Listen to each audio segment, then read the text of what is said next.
Hi, I'm Geoff Canada. I'm the president and CEO of the Harlem Children's Zone, located here in Harlem, New York City.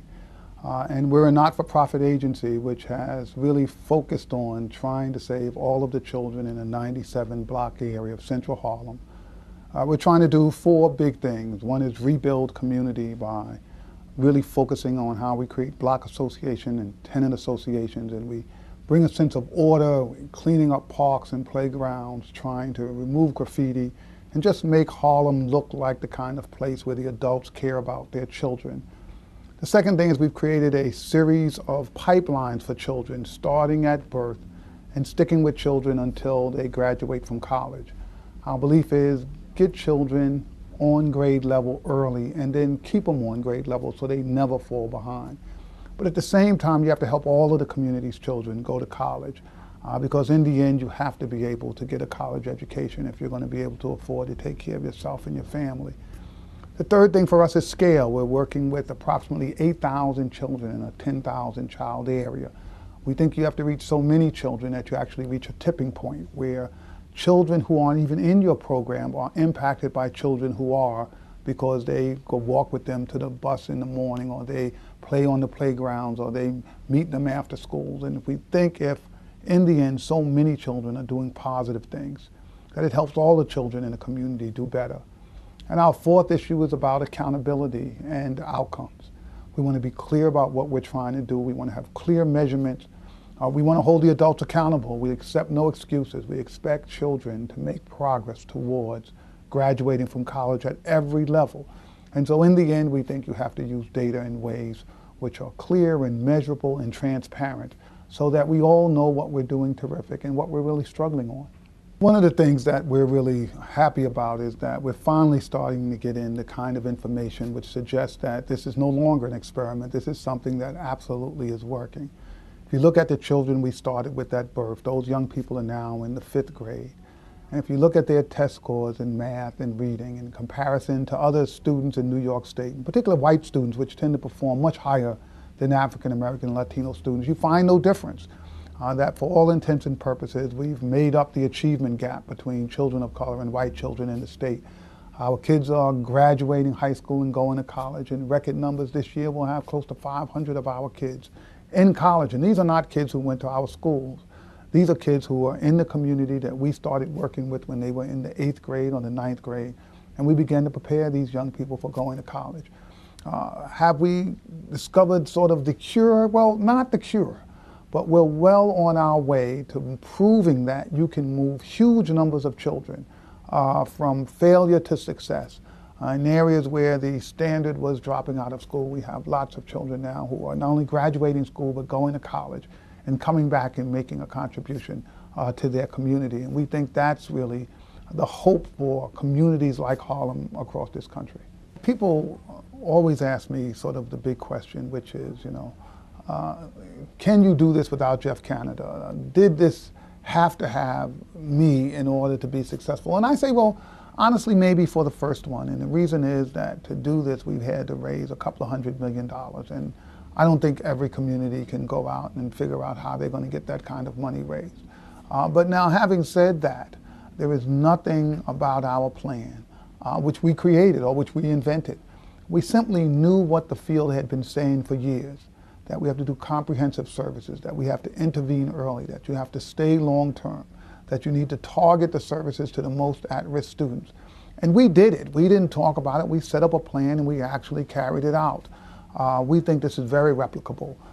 Places like Detroit that were like Harlem, and people forget how Harlem was for the last 50 years, where you have a population that's leaving, where you have a sense often of despair that communities seemed overwhelmed with these kinds of issues. Well, those were the very issues we faced when we started this work. And the fact of the matter is, we had a plan, a business plan. It was very well thought out. It was not a small document. If you look at the plan before we ever started this work, it laid out what we were going to do year by year, almost month by month. And we managed to the plan. And you know what? The plan was right. And so the program ended up producing the outcomes that we thought. Do I think other communities can do it? Absolutely. What do you need? You need real leadership. You need leaders who are going to make sure that they demand accountability, they use data, they make sure money is spent wisely, they're good stewards over the resources that they're able to husband around this program. You need to really make sure that you've got a funding base that's going to stick in for the long haul. We've been at this very hard now for 10 years, and we've got another 10 years before we'll have this program fully done. So you need that kind of funding commitment. We believe that you've got to be able to target a community, which is never easy, because for every community you choose, there are 10 communities saying, why did you leave me out? And so they're upset of being left out. But in the end, you have to choose a starting place. And then we think that you have to be prepared to hold adults accountable. Whoever gets the money must deliver the results, or else they can't continue to be funded. That's sort of the compact that you make with the leadership. So we think there are some key fundamentals that will make this work, and other communities can do it. Do I think every community in America could do it? No, I don't. Do I think that major centers, the Detroits, the Chicagos, the Baltimores, the Newark could do it? Absolutely. Will it be easy? No. But is it possible? Yes, it is.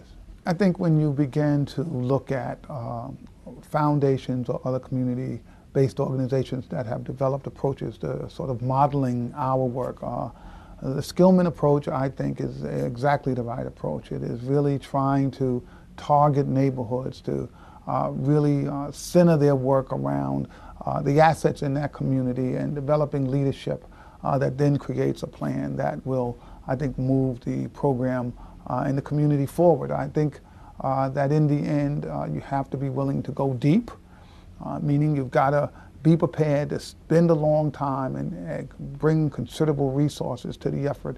And you've also got to target your efforts in an area that's a manageable size, and I think the Skillman approach has done both of those. The one thing I would say to the people of Detroit is that you can't let history sort of handicap you or handcuff you in a way that prevents folk from breaking new paths. And I think that a lot of times people spend a lot of time talking about what happened in the past and why things didn't go right. This is an opportunity, in my opinion, to come up with a plan that is bold, that is well funded, and has great leadership, and to be successful. You know, before we did this work in Harlem, people had said it just could not be done. And for the last 50 years, Harlem had had people coming in saying they were going to help, and it never panned out.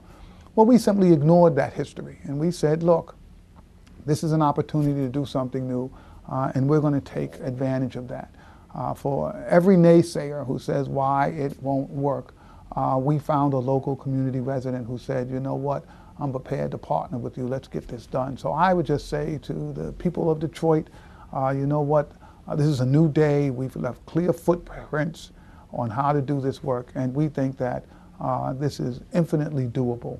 And one approach, not the only approach, but one approach to helping Detroit's children.